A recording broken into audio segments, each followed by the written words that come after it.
कुछ दिन पहले मैंने ये वाला वीडियो देखा। नमस्कार, मैं बिहार के मुजफ्फरपुर जिले से हूँ और ये कर्नाटक दुकान में मैं काम करता हूँ। हिंदी वालों के साथ इतना प्रॉब्लम होता है, गाली देते हैं, हिंदी वालों के साथ खेलते हैं और हम हिंदी वाले सबको खाना खिलाते हैं और ये लोग मारेगा हम लोगों को। हम गवर्नमेंट से एक ही प्रार्थना करते हैं कि हम लोग को इंसाफ मिलना चाहिए। इसके अलावा मैंने अपनी लोकेलिटी में भी ये नोटिस किया कि जो बिहार के लोग हैं उनको कुछ लोग कुछ इस तरीके से बुलाते हैं। अबे चल ना बिहारी, और आज के बाद ना मेरे को कॉल मत कर दियो, ठीक है? चल बिहारी साला। यहाँ पर मेरे साथ साथ बहुत सारे लोगों के मन में ये सवाल जरूर आता होगा कि आखिर बिहारियों के प्रति इतनी ज्यादा नफरत क्यों है, और ऐसा क्यों है कि सिर्फ नॉर्थ इंडिया में ही नहीं बल्कि पूरे इंडिया में बिहार के लोगों को नीची नज़र से देखा जाता है। कुछ दिन पहले की ही बात है, तमिलनाडु में बिहार के लोगों को मारा जा रहा था।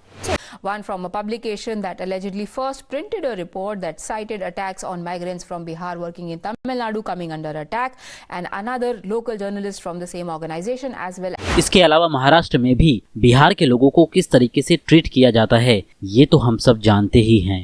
इवन दिल्ली के अंदर तो ये वाला जो शब्द है बिहारी, ये एक गाली की तरह यूज किया जाता है।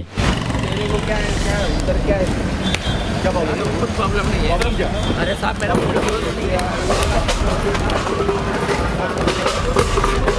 तो यहाँ पर क्वेश्चन घूम फिर कर वहीं आता है कि अपने ही देश में अपने ही देश के लोगों के साथ ऐसा व्यवहार या फिर ऐसी नफरत क्यों? वो बिहार जहाँ से देश के पहले राष्ट्रपति आते हैं, जहाँ गौतम बुद्ध को ज्ञान प्राप्त हुआ, जहाँ दुनिया की सबसे पुरानी यूनिवर्सिटी नालंदा यूनिवर्सिटी है, बिहार जहाँ पर चाणक्य जैसे बुद्धिमान व्यक्ति का जन्म हुआ, वो बिहार जहाँ से आज भी इंडिया के सबसे ज़्यादा आईएएस और आईपीएस ऑफिसर आते हैं, आज उसी बिहार के लोगों को ऐसे हीन भावना से आखिर क्यों देखा जाता है? तो इसका जो मेन रीज़न है वो है समय के साथ इसका पिछड़ते चले जाना।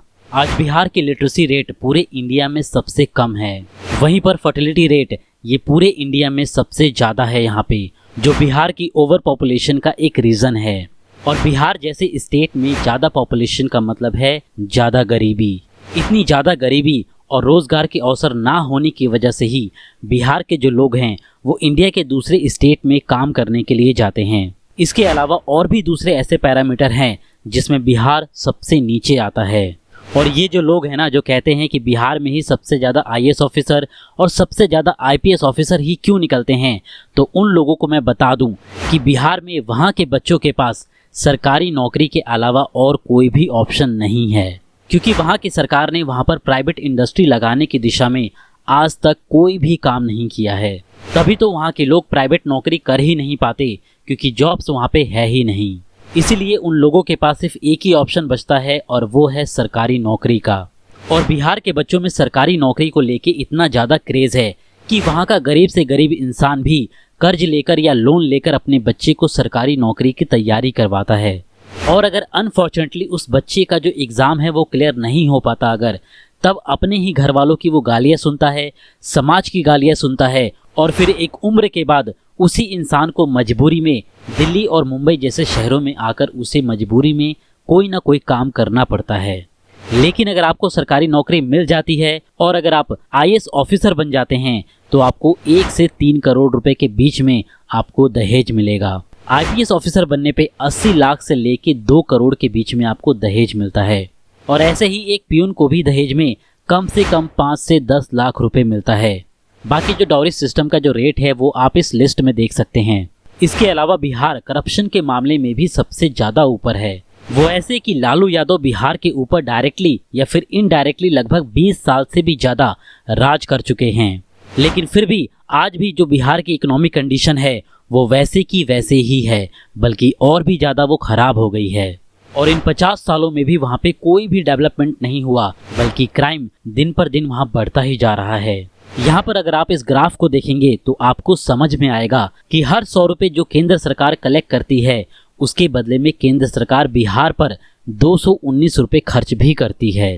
बेसिकली यहाँ पे होता ये है कि जो केंद्र सरकार है वो टैक्स के रूप में सभी स्टेट से पैसे कलेक्ट करती है और पॉपुलेशन और पॉवर्टी के बेसिस पे उन सभी पैसों को उन सभी स्टेट में इक्वली डिवाइड भी कर देती है।